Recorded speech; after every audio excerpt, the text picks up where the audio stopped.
অবশেষে পৌঁছে গেলাম সেই বাংলোর কাছে। বাংলোর কাছে যেতেই হাত পা কীরকম ভার হয়ে গেল।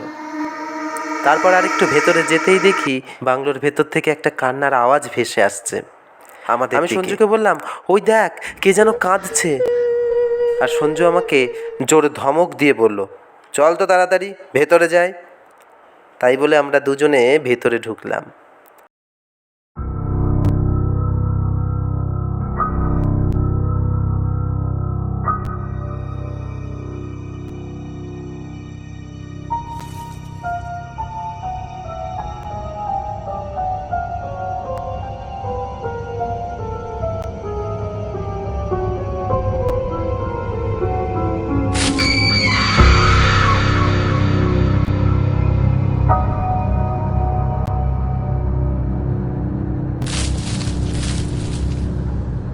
তারপর আমরা ভেতরে ঢুকতেই কে যেন বাইরে থেকে দরজা বন্ধ করে দিল। আমরা দুজনে অনেক চেষ্টা করলাম দরজা খোলার, কিন্তু কিছুতেই খুলতে পারলাম না।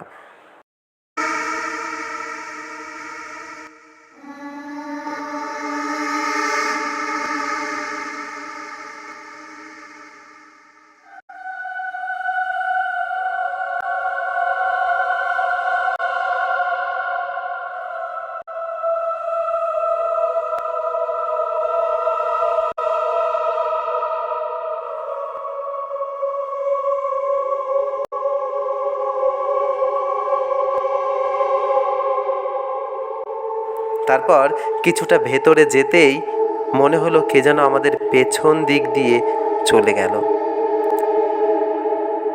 আমরা দুজনে পেছনে ঘুরে দেখি কেউ নেই।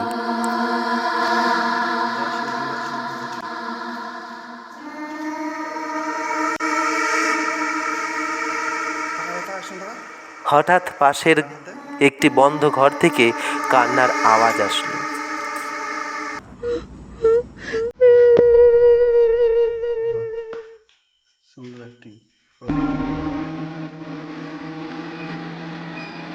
তারপর আমরা গিয়ে দরজা খুলতেই দেখি ঘরটা পুরো ফাঁকা, কেউ নেই।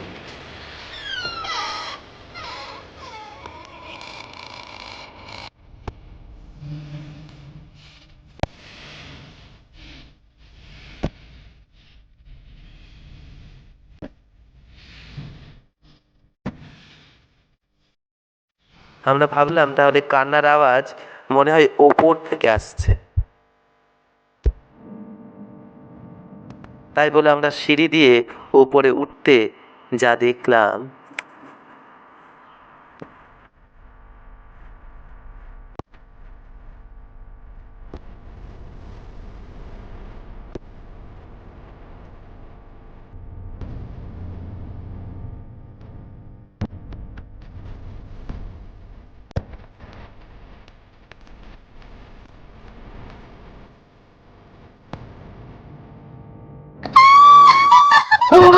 সঞ্জু পালা পালা পালা পালা বাঁচাও বাঁচাও বাঁচাও বাঁচাও বাঁচাও বাঁচাও।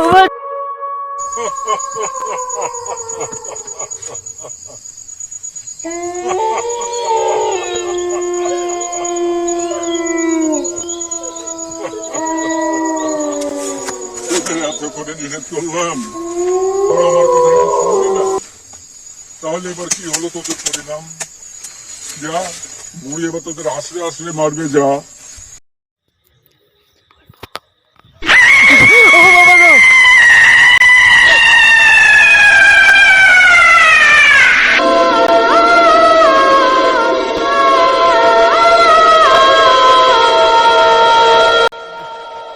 দাদু দাদু বাঁচাও, দাদু দাদু বাঁচাও, দাদু বাঁচাও, দাদু দাদু বাঁচাও, দাদু দাদু বাঁচাও।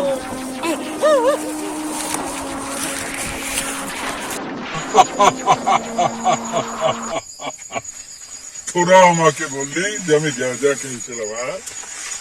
বুঝলি তোমার পরিণামটা?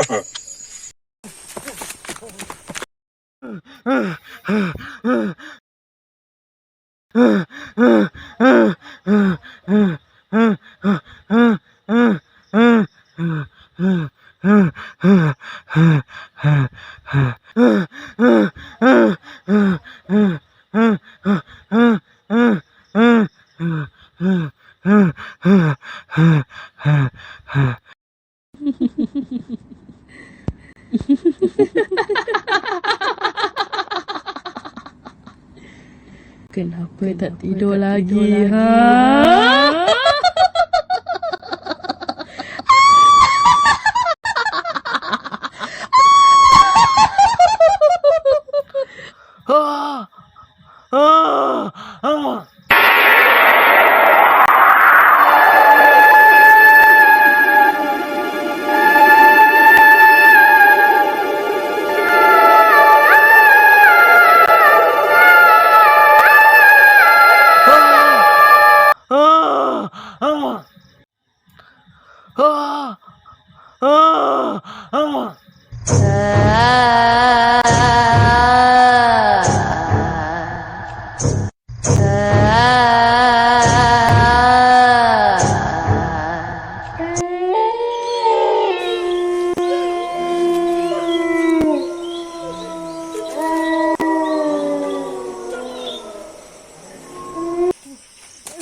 বলবি কিন্তু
আমি আর যাবো না, আর যাবো না, আর যাবো না, আর যাবো না, আর যাবো না, আর যাবো না, আর যাবো না, Tidur lagi, ha?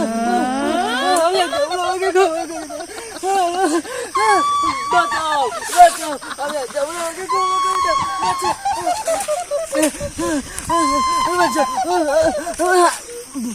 আমাকে নামাও, আমাকে নামাও, আমাকে নামাও, নামাও, আমাকে নামাও, আমাকে নামাও, আমাকে আমি আর যাবো না, আমাকে ক্ষমা করে দাও, আমাকে ক্ষমা করে দাও, আমি আর যাবো না। ক্ষমা, তোর এই ভুলে কোনো ক্ষমা নেই, তোর ক্ষমা হলো মৃত্যু।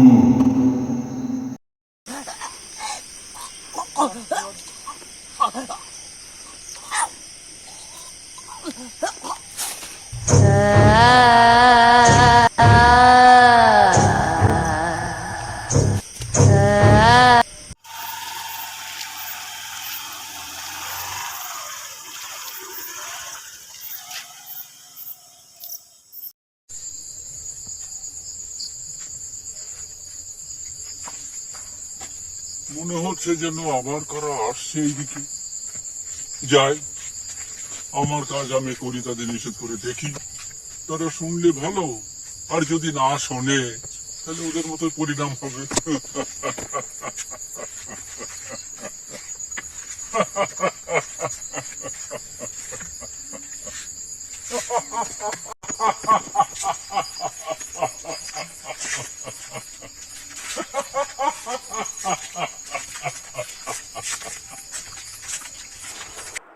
তাই বলি বন্ধুরা, আপনারা কেউ কোনো ভুতুড়ে বাংলোয় যাবেন না, নইলে শেষ পরিণতি আমাদের মতোই হবে। আর এরকম ভালো ভালো গল্প দেখতে হলে আমাদের চ্যানেলটিকে লাইক, শেয়ার আর সাবস্ক্রাইব করুন। আর হ্যাঁ, গল্পটা কীরকম লাগলো কমেন্ট করে অবশ্যই আমাদের জানাবেন। ধন্যবাদ।